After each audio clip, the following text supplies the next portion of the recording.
Hey guys, Ridiculous Badger coming at you from Planet 545. Continuing on with this SWE the People, but... No, wait, stop the music. Stop it. Get the title card out of here. Let's take a step back. Just put the game aside for a second. No, you could put it down. It's okay. Just for a minute. Let's talk about Advanced Tier. Everything that we've talked about previously is easily applied to Tier 1 through Tier 8.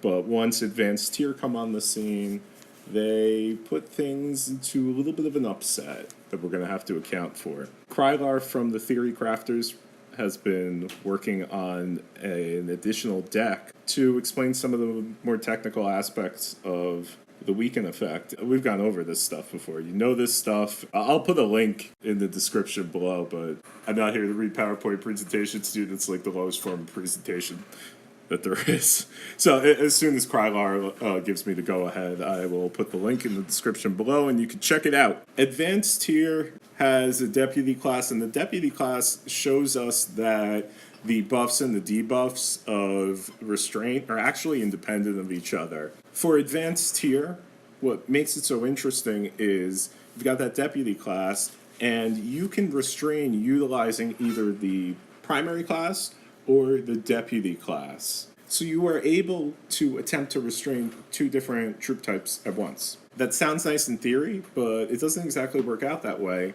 due to the order of operation and how advantage is determined.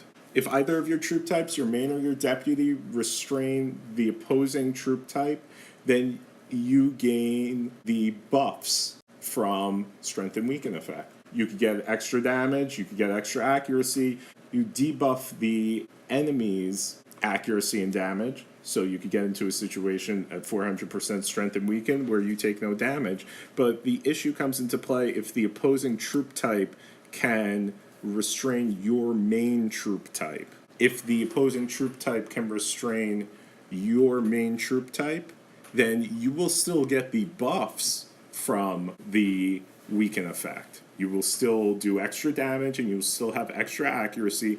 However, you will not apply the debuffs to the enemy, so they will not have lowered accuracy and they will not do less damage. This is why people say that weaken effect doesn't work against Tier 9 or Tier 10. There's an aspect of the truth in that, but it's not an accurate portrayal of the truth.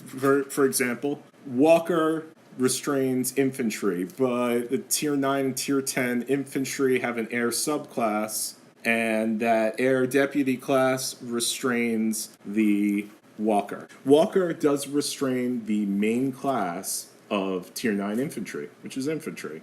So it will get the buffs, it will get increased damage and increased accuracy.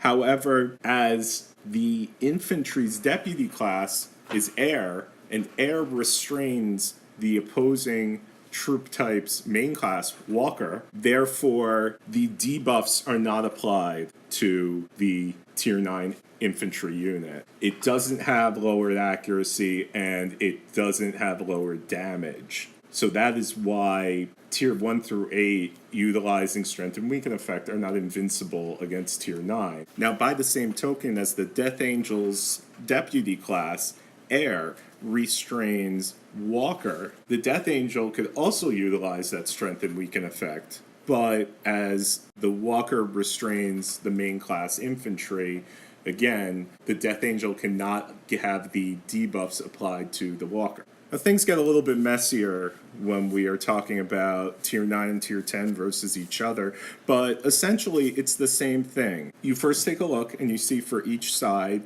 what of the enemy's classes do they restrain. So the Tier 10 infantry Cronus, the infantry main class, restrains the Genesis's primary class, and for the Genesis, Walker, its deputy class, restrains the primary class of the Tier 10 infantry.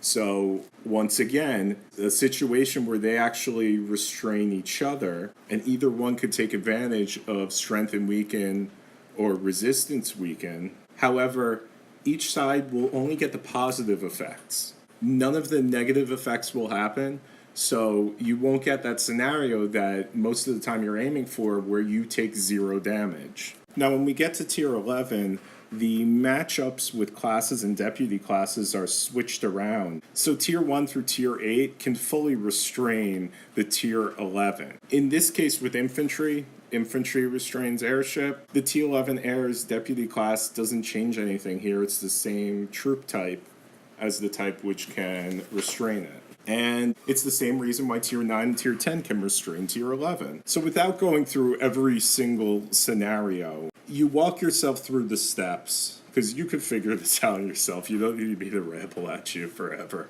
You just walk yourself through the steps, which is, can your primary class or secondary class restrain the enemy's primary class? If so, you get the buffs. Can the enemy's primary class or secondary class restrain your primary class? And if so, they don't get the debuff. It's as simple as that. Thanks a lot for tuning in, and get out there and SWE the people.